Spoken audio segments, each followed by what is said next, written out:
পত্রিকার খবর হচ্ছে এখন আমরাই সবচেয়ে বড় মাফিয়া বলা জাতীয় নাগরিক পার্টির কেন্দ্রীয় যে নেতা তাকে শোকজ করা হয়েছে পার্টির পক্ষ থেকে।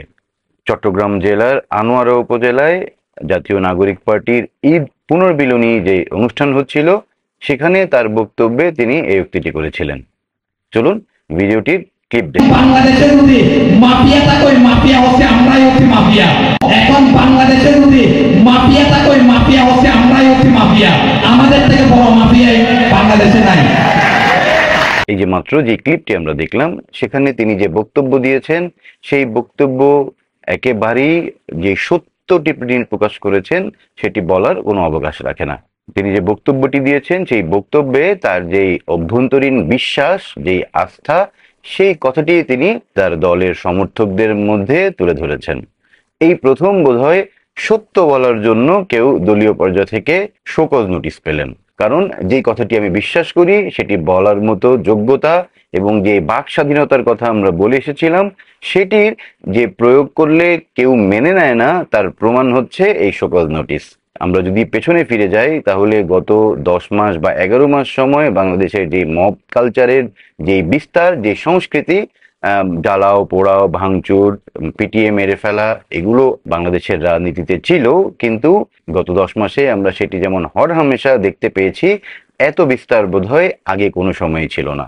আইন শৃঙ্খলা পরিস্থিতির অবনতির সুযোগে এটি হয়েছে নাকি আইন শৃঙ্খলা পরিস্থিতির অবনতি ঘটানোই হয়েছে এই মব কালচার করার জন্য, সেটি একটি বিতর্ক হতে পারে। সেটি ডিম আগে না মুরগি আগের মতো একটি বিতর্ক বলেই এই মুহূর্তে মনে হচ্ছে। কিন্তু জুবাইরুল ইসলাম মানিক, যিনি এনসিপির কেন্দ্রীয় একজন নেতা, তিনি একটি সত্যি কথা কেন তার সমর্থকদের সাথে বলতে পারবেন না?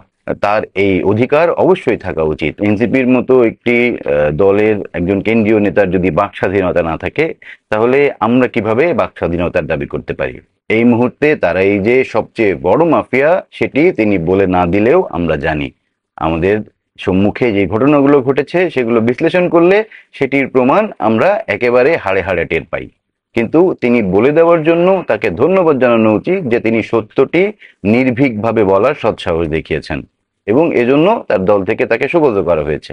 সুতরাং বাক স্বাধীনতা বলে আমরা যে আত্মতৃপ্তির মধ্যে ছিলাম সেটি বোধহয় এই মুহূর্তে আর রইল না। কারণ সত্য যেটি আমি বিশ্বাস করি সেটি হয়তো পাবলিক ফোরামে বলার মতো যে সক্ষমতা সেটি আমার আর থাকছে না।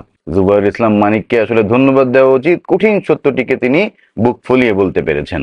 এখন যেহেতু সবচেয়ে বড় মাফিয়ার আবির্ভাব বাংলাদেশের রাজনীতিতে ঘটেছে, সুতরাং পুরনো যারা মাফিয়া ছিল তাদের যে দুরবস্থা হতে পারে বা হচ্ছে সেটি একরকম ধরেই নেওয়া যায়। তবে মাফিয়া তন্ত্রের সবচেয়ে বড় সমস্যা হচ্ছে এটি কখনো শেষ হয় না। এক মাফিয়াকে ডিঙিয়ে অন্য মাফিয়া চলে আসে সামনে। যদি অন্য কোনো মাফিয়া এই এখনকার সময়ে সবচেয়ে বড় মাফিয়া দাবি করা এনসিপির রাজনৈতিক নেতাকে ডিঙিয়ে তার চেয়ে বড় আকার ধারণ করে, তখন আসলে কি হবে সেটি ভেবে আমরা শঙ্কিত বোধ করি। এই মাফিয়াতন্ত্র, মবতন্ত্র থেকে নিরাপদ থাকুন, ভালো থাকুন। সবাইকে ধন্যবাদ।